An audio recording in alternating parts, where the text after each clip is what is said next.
Off the Wall Productions is proud to present Voices of the Methow. This is a series of conversations with interesting folk in and around the valley.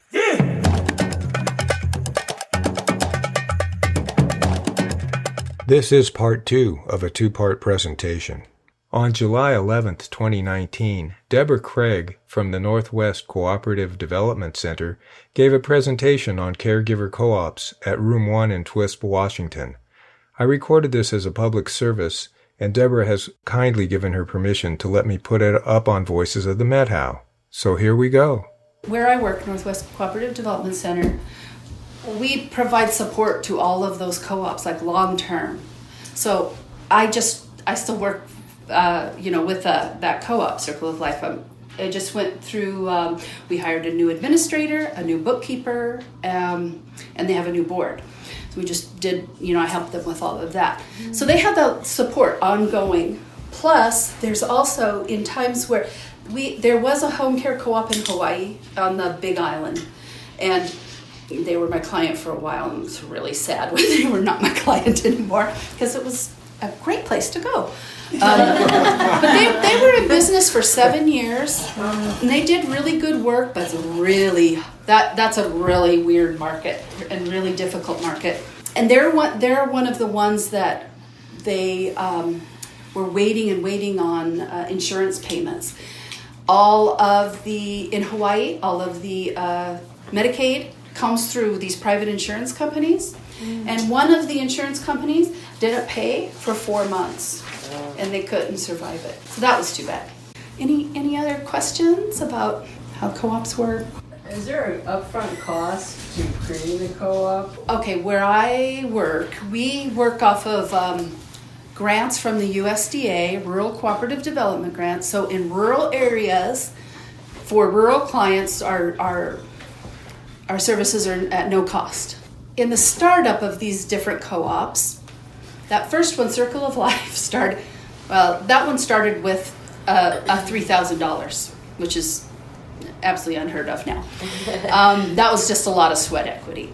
Port Townsend, $30,000. We started that one. On the projects I'm working on right now, I'm saying $50,000 to give some cushion, and also because there's been a big increase in the licensing and in insurance. So you've got to go through this licensing process with the state. The application is like $2,800, I believe. And then you have to purchase your first year of insurance as part of the application. So that's for the minimal that you have to have is $4,500, but you really should also have directors and officers insurance, which you can add later, but that's like another $4,000. So that's the bulk of that money there. And then besides that, really what you're paying for is like when you get an office space or purchasing a computer and a phone and a locking file cabinet. It's really not a lot of overhead. And then at some point the co-ops hired a administrator after the caregiver member owners were running it themselves? Well, actually, they they have to have an administrator because you have to have one for licensing. Okay. So another new requirement just came this year is the administrator has to go to the Department of Health and take a class. It's like a 4-hour class. So they added probably 10 new rules last year for home care agencies. One was that, and one was to bump the insurance up to $2 million. So that was another expense. So you have at least a part-time employee from the get-go. Yeah. So usually that's somebody's kind of emerging from the steering committee. So I could do a real quick overview of like the process. So usually we'll come in, we'll do community meetings, kind of like this, just informational meetings. And then, usually a core group of people will emerge. If I have 5, that's great. The least would be 3, but 5 to 7 is great. And then that group will go through a process of determining whether this is going to be right for your community. So looking at the the market information that I put together, look at potential costs, costs for recruiting. There's a whole series of things you do. And then at the end, that group will decide, yes, we should go forward with this, or no, this is not going to work for us. And that steering committee sometimes will eventually become your first board of directors. So usually that administrator is emerging from that group, and in all the cases right now of the 3 co-ops in Washington, only 2 of the administrators had been caregivers. One of them was a social worker that worked at the food co-op for 15 years, mm-hmm. and so she's got co-op and now has moved into the Circle of Life position. The administrators of these co-ops are paid maybe $2 an hour more than the caregivers. The one in Port Angeles that we hope to open in September, we hope to pay caregivers $18 and the administrator is paid $20. I'd love to get all the administrators up to $25 an hour and have all of those caregivers paying at least $18 to $20, but we're not quite there yet. Are there any benefits that go along with this? So every co-op sets theirs up themselves how they want to do that. So like Circle of Life, they have very good paid time off benefit. I tell you, it's been really difficult to try to get any health insurance. However, we're getting to the point where we'll have the critical mass, right? Once we have 5 co-ops, I feel like we'll get our own insurance. So getting there. Different ones do different things. Capital Home Care, everybody gets their birthday off, paid 8 hours, or and one of them has a dental and vision insurance through the U.S. Federation of Worker Co-ops. But nobody has medical. For a while, a lot of these home care agencies had these do not compete clauses you'd have to sign or whatever. Really hard to enforce. The co-ops, right at the beginning, we were like, no, we want it to be really open and fluid. And we know that private caregivers that maybe work with us really part-time, but they have their other clients over here, they're great, because when this client over here needs more hours, then they'll bring their client to the co-op, and so it's not really been a problem, and we have right now at Circle of Life, I know a couple of caregivers that are also working at another agency. Okay, my long-term vision, we have these home care co-ops around Washington State, and they form a federation, and that federation will be a nonprofit that would administer like health insurance. They could do back office. These co-ops could go, okay, and maybe it's a nonprofit, but it's a member. So each one of the co-ops would join as a member, and then you could choose which back office services you want. Maybe you want payroll, or you want billing, or maybe you insurance. The training is another one. Shared training. Oh, that's another thing. All of the co-ops now, we went through this process with the state. So each one of them, we can do our own continuing education for the HCA. It's a process you go through with the state, and then they'll just say you're accredited, and you as an agency can do your own training. Well, what we did was, with Circle of Life, we went in, well, actually Peninsula was the first one to do it, and then at their regular member meetings, they reserve some time to go over, whatever it is. And so it could be other caregivers that present, it could be bringing someone in from the outside, like at Circle of Life, we just brought in hospice. Or it could be the administrator giving training. I think that's extremely beneficial, because to buy or to do a CE online can be as much as $85. And if you need 12 of them a year, and you're only making a certain amount of wage, it could be hard to get your CE. So to be able to have someone train you to do it is like a total plus, Peninsula, they went through that process and they just started their own. They just do it in their meetings. It's very informal. They're a tiny corp. I think they have 15 people. At Circle of Life, we decided we want to do it a little bit bigger, or we want to record this, or we want to, create documents that go with it and be able to use it again. So I applied to we got a grant from the Cooperative Development Foundation, got a $10,000 grant. And so not only we can create our classes, but we can pay everyone to attend the classes. Awesome. That has been, that's been great. I don't know what we would have done without that. So another benefit of co-ops is there's these other things that are out there that you can benefit from, like educational grants, or there's conferences, or there's there are financial institutes that are cooperatives. Like there's this one in Minnesota, Shared Capital, that will do short-term loans. So there's all kinds of. The thing is, like when Circle of Life started having trouble, they're in Bellingham.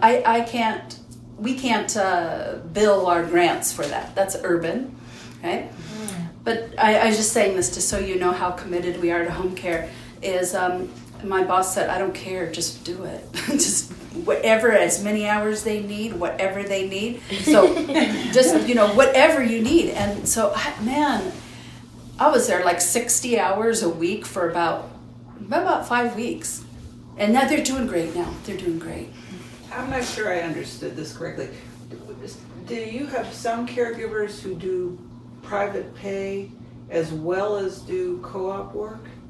Or when you're a member of the co-op, is all your work done through the co-op? So yeah, we all of those co-ops now, and just so you know, every co-op could set theirs up the way they want it, but they have no restriction. You don't have to only work at the co-op.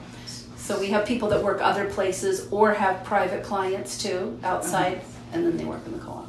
And so if the co-op has client hours that need to be covered beyond what they have capacity for, how do they manage that?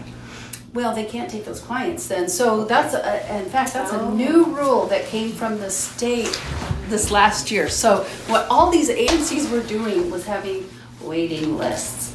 And I'm not kidding, you could go into the offices and you see a big list on the wall. And so imagine if you were on a waiting list and you're going, I need care now, but I'm on that waiting list. I don't want to mess it up. I'm still on that waiting list. Someone calls you, well, I'm on this waiting list. So the department said, no, that's a way to not give care.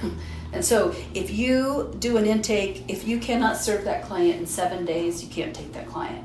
So that's a new rule. And the other question I have is about your criteria of who you accept as a caregiver, or not you, but what the co-op might sort of sets its standards of who they will employ, will take on as a member. Yeah. So, usually it's in these co-ops anyway, it's usually the administrator who does the hiring. So someone who's receives training in how to do legal hirings and all of that. So to work in the co-op, because it's an agency, they have to have at least their HCA or CNA, or they could be a nurse working as a caregiver. So they have to be credentialed. Beyond that, each co-op will set up what is their criteria. It is very common that people are hiring anybody who walks in the door. Anyway, that's one thing that I feel really good about the co-ops. They understand no matter what, we can't compromise the quality. Yes, we want to fill that shift and we want to get money, but we cannot just take someone that just popped in here and, So really, everyone has hired on a trial period. They have evaluation. They have evaluation at 3 months, and then at 6 months, and then yearly. And all those policies are established by the members of the co-op. Yeah. So basically, the policies from Circle of Life have just been recycled again and again and again, and then they kind of will change them as they go throughout the year. But we have that to start with. What's been your best tool for recruiting caregivers? That'd be a good question to ask the administrators. Well, one of at Capital Home Care, they do a lot of community events. They do this. At first they did fundraisers for themselves, but now they do They do these, they have these pizza things. The restaurant donates a percentage of the sales that day if they go out and do all of the advertising. So it's been really good for them because they make it open to all caregivers. And the meetings are not about the co-op, they're about caregivers and about the work of caregiving. And so that's been really successful. And there have been a couple of people that have been like, oh, I want to join your co-op from doing those. Other than that, they're doing they're going to the caregiver conferences and setting up tables. Sometimes they set up a table in our food co-op. All three of them have a policy right now that says if you're, you could hire someone that doesn't have the training, they got to get it within 120 days. So you hire somebody, and then their policy is if you become a member, we reimburse 50% of it. So that's their policy. But I also have access to this grant through AARP for females over 50. So we're able to pay for those. We're working on trying to get more, training dollars that would be specific to co-ops. Yeah, so they go through the caregiving training, like a HCA, and we can upload their certificate and get reimbursed. I just had a caregiver go through it. We just reimbursed her. This caregiver's 70 years old. When you look at job satisfaction, what are the things that people are talking about that they appreciate about being in a co-op? One thing I will hear from people who've worked in other agencies is that, I don't know why, but the agencies don't really want the caregivers to talk together about their clients. And so that's something that I've heard from caregivers is that they really, really like that. Because when you think of caregivers, they work in isolation. And the need to come together and to bounce ideas off of each other is so big, and it's just a big hole that's not being filled. So with the co-op, there's more of that. We try to make more opportunities for that, and then also putting people in teams and telling them, no, we want you to talk.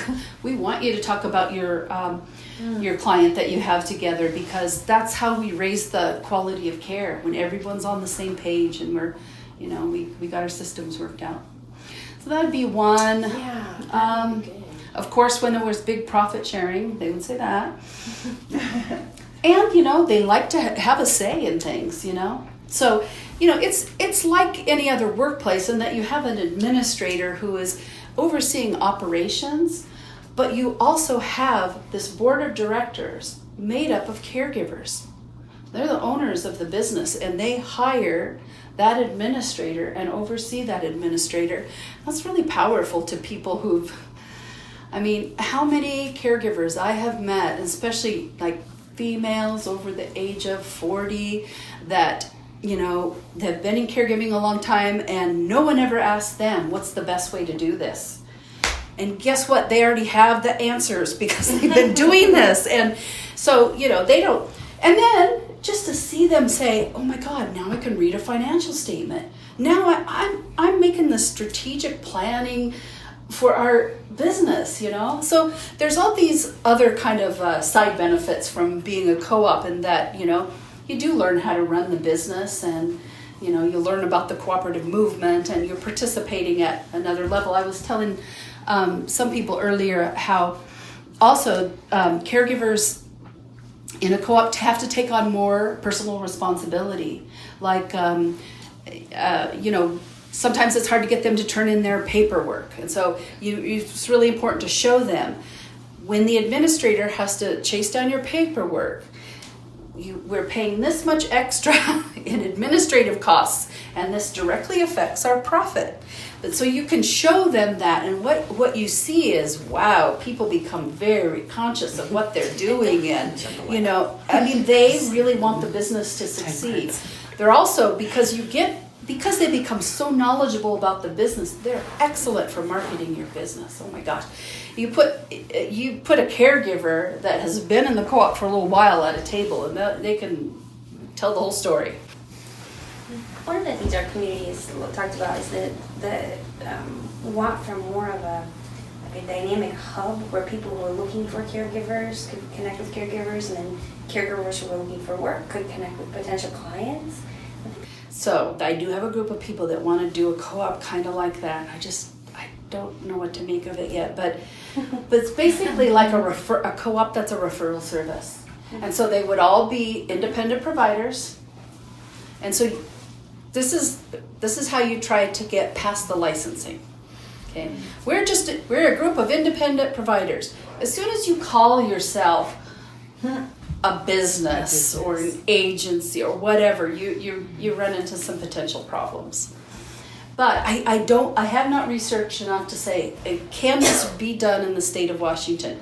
Because we have some tight regulations here, so I don't know, but I can just ask directly to the department and see what they thought of it.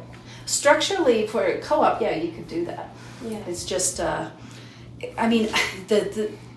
you could see that people might think, okay, you're trying to sidestep the agency costs, and you're not paying payroll taxes. There's, I don't know, there could be some problems, but I have an app. Yeah, Carina Care is an app, and it has a list of clients.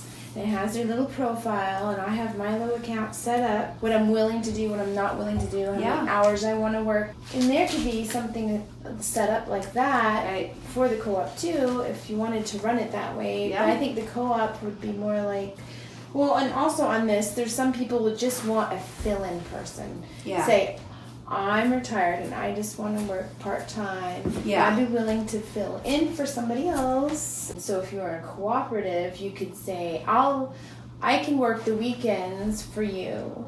I had a series of meetings with SEIU. They were kind of halfway interested in us. And I was very interested in the health insurance. Yeah. Seeing if we could benefit from that. But yeah, after a few meetings, I realized we are not at that level yet. That insurance is great, but if you know how much the agency is paying for that insurance, it's more than what the co-ops. They would have to take a pay cut in order to get that. Mm-hmm. And at this point, they decided no, that's not. What about doing partial pay, where the co-op would pay part of the insurance? And that would be what the co-op would pay. Yes, that's what you would do with insurance, but you can't do that with this union insurance. What are some of the other? This is what every year at the conference we talk about. What are some other ways to generate income? Yeah, transportation services. Yeah. Well, I was surprised when I was doing some market research over here how many of the agencies over here don't do overnights. They're like, who was it I called? They said, our caregivers like to get off work by 5 or 6. I was like, what is that? What kind of, I don't know what that was. I can't remember which one it was. It was this private one. But several of them didn't do any overnights. That was the same in Clallam County in Port Angeles. Mm. I'm like, how could you not do overnights? Well, thank you, Deborah. Any other questions, anyone? What happens after you have a couple informational sessions? Yeah, I usually email people, and then I will come back and have a meeting, and who wants to be on the steering committee. That's kind of where we start with the steering committee. From there, that group, we do some education with them first. We look at the market, kind of get to that point where they say it's a yes or a no. Come back to the bigger group, make sure they're all thumbs up, and then that group will kind of start the development process. So we do a mission and vision statement, and then we name the co-op and do our bylaws and our articles of incorporation, and several steps before you get to the point where, okay, let's submit our application for licensing. And a lot of, like I said, like we already have the bylaws. The policies, the state policies, that's usually what takes an agency a long time to develop, and we already have them. And they've had to be updated and reapproved by the department, so I know that they're good. And then, like I said, we already have the bylaws, personnel policies, form. And does the state come in and look at the business? Yeah. And how often? So they say they do an audit every other year. Now, it really just depends if they have enough auditors, that's where you're at. Like in Bellingham, like probably 4 years they didn't come. Oh, wow. Yeah, so that was kind of a Sure. long, but I tell you, the one in Olympia, they've already been audited twice. Because they're right there. They're like, oh, yeah, so there's that, but Is there a community that's as small, as rural as we are? well, that one in Wisconsin is very rural. Is there a pool of like private caregivers here There are. that everybody knows? I mean, I don't think it's a huge amount. I think that they're lacking. So, not IPs, but private caregivers. That is really how rural America is taking care of their elders. And yeah, these women are they form little unofficial co-ops basically, where you have like, or maybe you could say a small business, because usually the person who's the organizer, they set it up so that, let's say you go in and work 8 hours and you get paid $15 an hour and I get $2 an hour for every hour you work, or something like that. That's how a lot of the care that's all over Western Washington and the rural areas. And there are seasonal folks too that are driving truck during the summer, or working at the schools during the school year, and then during the summer they're working as private caregivers. Oh, okay, yeah. So we are seasonal around here in a lot of ways. And I think private caregiving That's is one of interesting. those. It's really important, like I was saying, that there's no place for people to live. There's no place that they can afford to live if they're working as caregivers. So like, what is going to happen? They got to do something, you know? Every place where you're looking at, oh my gosh, we need more caregivers, more elder care. You also need affordable housing. That's why they're not there. Right. Typically. Yeah.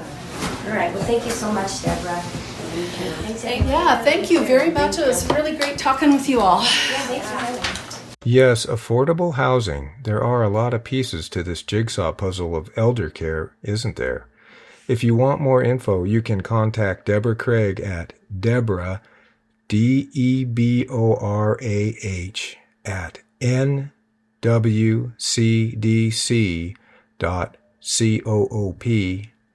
That's Deborah, DEBORAH, at nwcdc.coop,